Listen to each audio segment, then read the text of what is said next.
Good morning. I know I did say I was going to take a break soon, but I'm actually now going to be filming an extra video this week because I just wanted to come on and address a few things. As you guys know, I've been going through some big life changes recently, and I've done my best to navigate keeping you guys in the loop as much as possible while also protecting my own peace and moving at my own pace. And while I took a while to come on and speak about my breakup, and I wouldn't change a single thing about that because I moved at the pace that was right for me, but I feel good just now, so I'm happy to keep you guys informed with this next big chapter of my life. Many people have noticed, and I don't blame people because I am someone who, even when I had absolutely no interest in buying a new home, I was on all of the email lists to get every house that ever came up for sale on the Isle of Skye sent to me for me to have a little browse. And that is what's happening here, and a lot of people have seen that my gorgeous little house is for sale. This has been a really hard time to come to this decision, this stage, but ultimately it's the step that needs to be taken and one of the results of decisions that have been made, and I just have to accept that. And I have poured my heart and soul into this house, and I'm not gonna get emotional.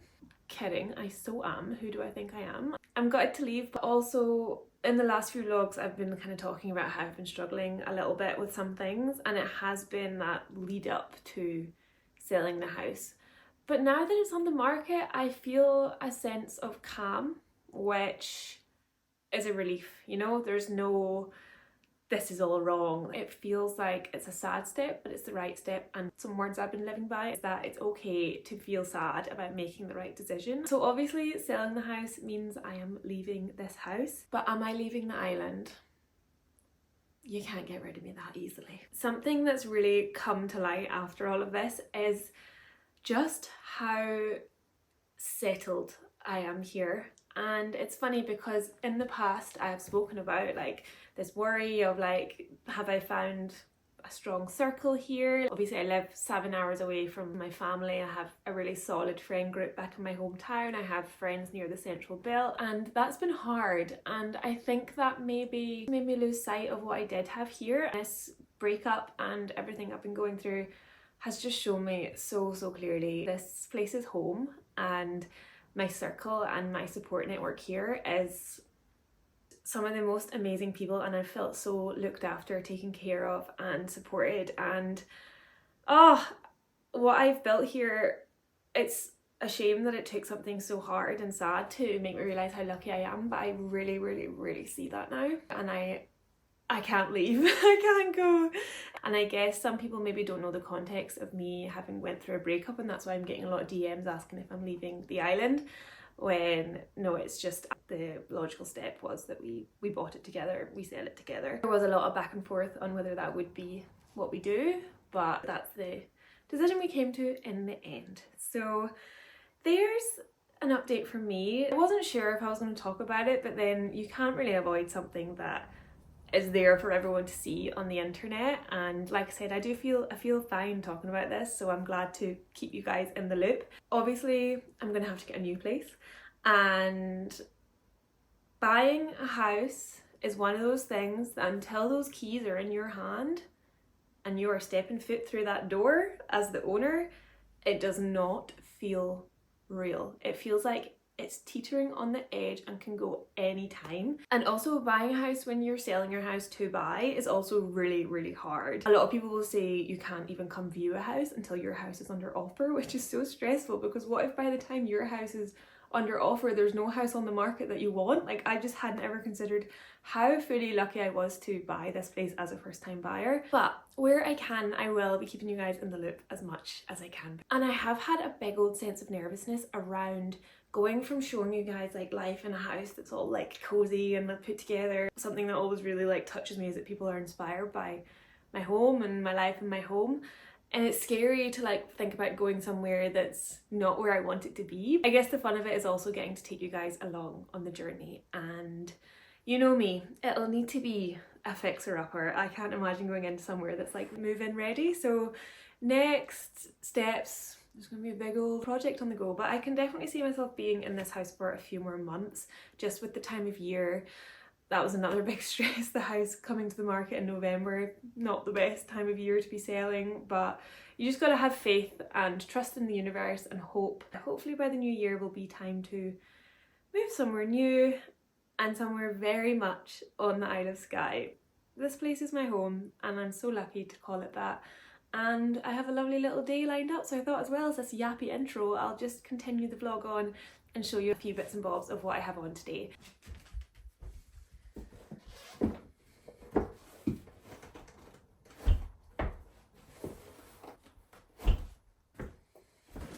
I think my jacket's in the car. I'm heading into Portree because Birch Coffee Shop has converted a Land Rover into a little like pop-up coffee van. They're going to set up down at one of the little slipways near Portree. I'm going to meet my friend for a coffee there, and then where it is, it's really close to a really good dog walk on the island, so we're going to take a little walk afterwards. And I actually dog sat for this friend recently, and apparently Trudy the dog is really missing Nuala and has been sulking around the house. The girls will be back together.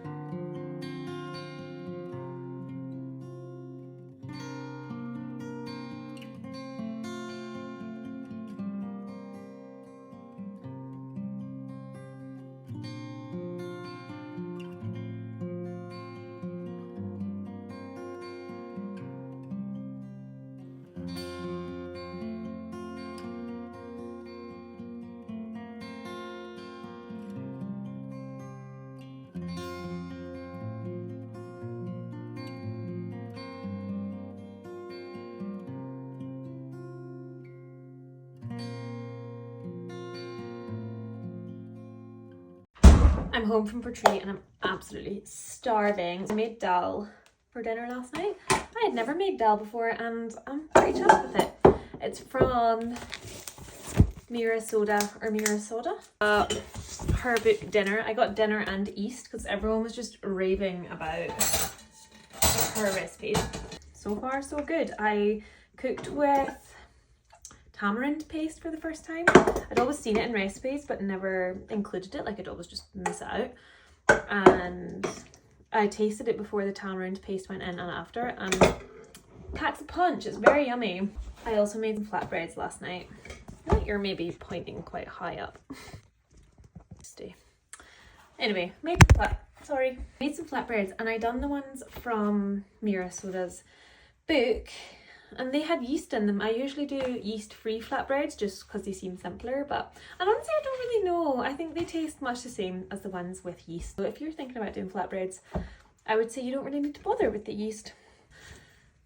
That was the loveliest little morning ever. Little bit like overwhelming because a lot of people that I know there have seen the house on the market, so there was a lot of chatting about that, but obviously like people are going to ask that, and I maybe had been doing a bit of like burying my head in the sand about things and like avoiding going to some places and like messaging some people just like with the fear of like talking about it. But I think you just need to sometimes rip off the plaster and face the music. So that was a bit of that, like just seeing everyone at once, get it out of the way.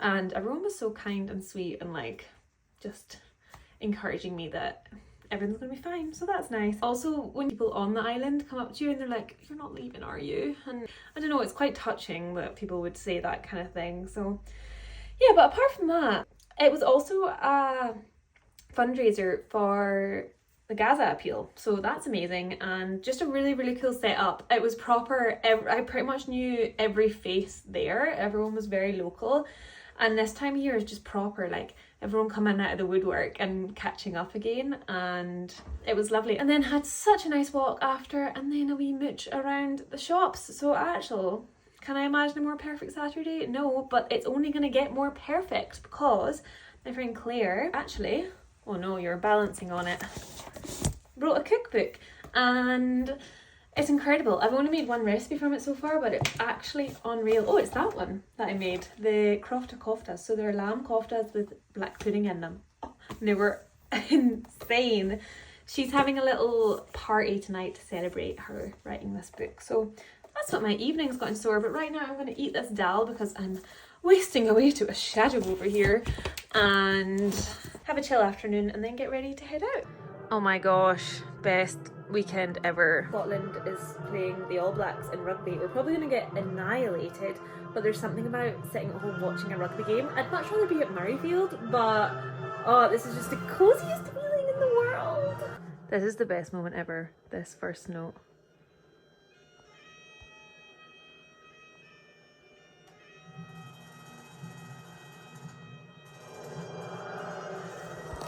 Let's see if they stay in time. Why do we always end up out of sync when singing O Flower of Scotland? This moment.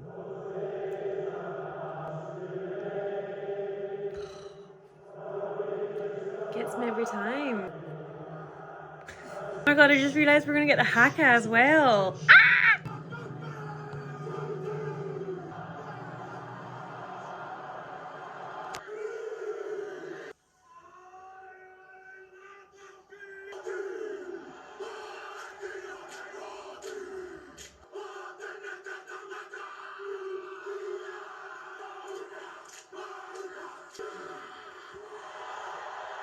The worst thing about being a Scotland fan is you always have that little bit of blind delusion that you think you can actually win a game like this.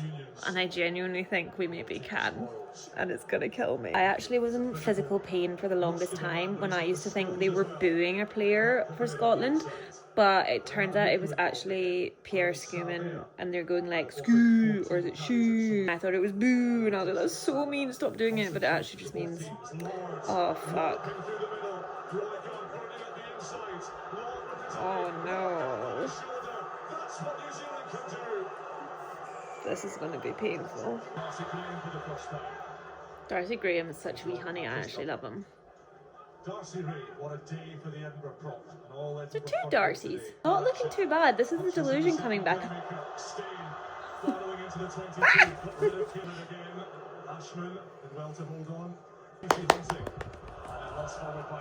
Oh! Bummer. I'm sorry you didn't get by.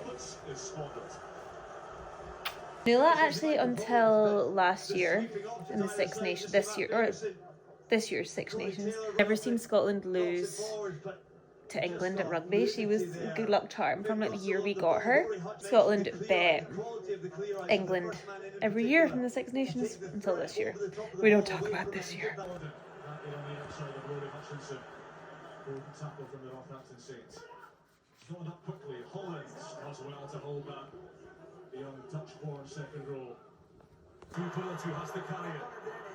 Big fan of Tuipulotu. I actually sat next to him when I was having brunch in the pantry in Edinburgh once, and I was struggling to stay focused on eating my brunch because he was just sitting right next to me with his brother. This is the commentary you want for a rugby game, right? You want to hear about me... Oh! Scanty! You want to hear about me having brunch next to Tuipulotu, not what's going on in the game. Come on! Held up again!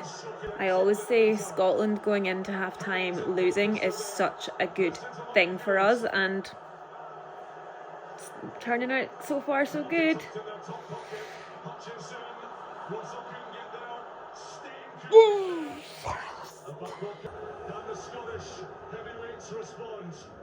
New Zealand hold them up at cost. Now the secondary shot comes on. Penalty advantage at worst. God, we needed that so bad. Oh, well done, boys. Oh, I actually love them so much. I feel so attached to this squad. Like, I feel so lucky we've had them for such a long time. Oh, I love them. I love them so much. And there's another yellow card for New Zealand. Oh my god, another try. This is so Scotland. Come back into the second half, all guns blazing. I just want to be a fly on the wall of the bollocking they get in the changing rooms at half time that sends them back out into the second half performing like this every single time. Holy shit, are you kidding me? This is insane. This is insane. My heart is racing.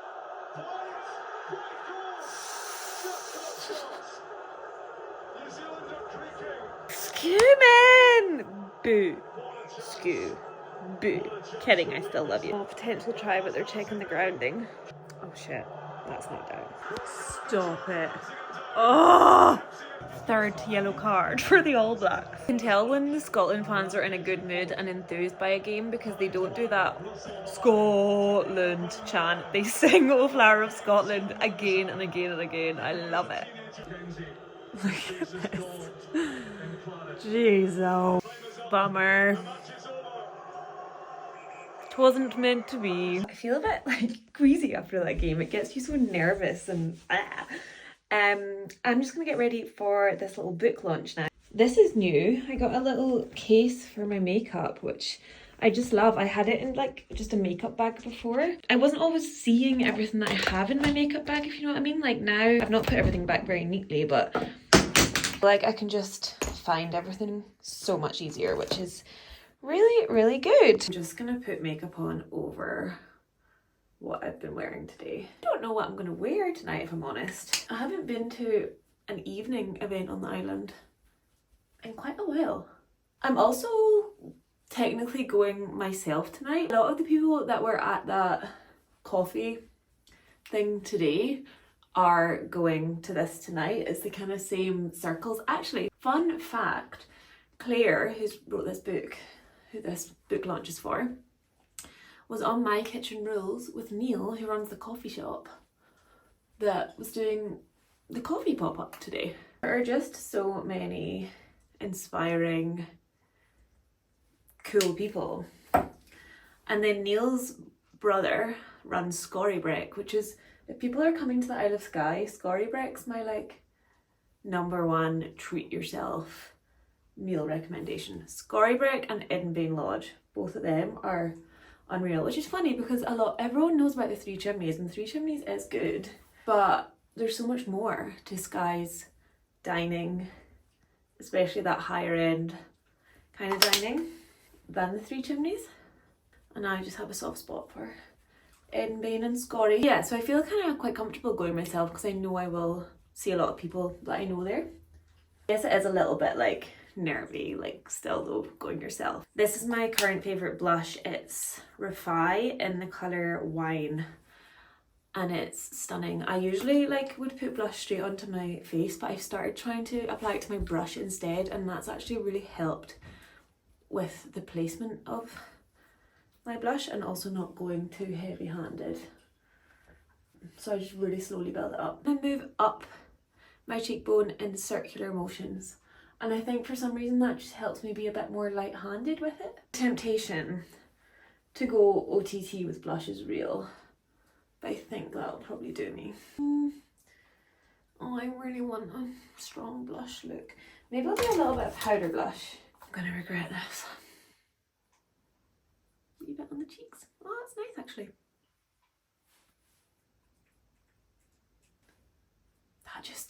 That pigment is so strong. I think I actually prefer lower pigment blush because it's easier to work with. That is just... Why did I do that? The blush looked fine. I'm a fanny.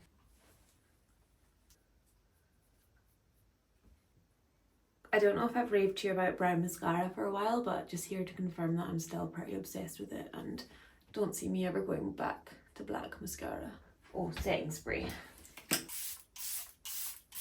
Okay, here's what I've settled on. I've definitely worn pretty much this outfit very recently, but with a blue top underneath. But I think this is a good balance. I nearly wore this, but I don't know if this just looks like I'm trying to dress like an author. And in an ideal world, I wouldn't leave all these clothes on my bed to come back to. But here we are. I've also put on this coat. I feel like this gives it a slightly smarter element, although I'll probably take it off in like 5 minutes, but this coat kind of makes me feel like I can take on the world. Got on Diptyque number 34, which I've been getting a lot of compliments on lately. Look how dusty it is on top. So that's it really, Claire. Just congratulations. And honestly, I'm home with a hot chocolate. I feel like I reached my limit of solo socializing after about 2 hours, which honestly isn't too bad, but I'm proud of myself for going myself. I'm just putting on Strictly and chilling. Thank you so much for watching, guys, and I shall see you in the next one.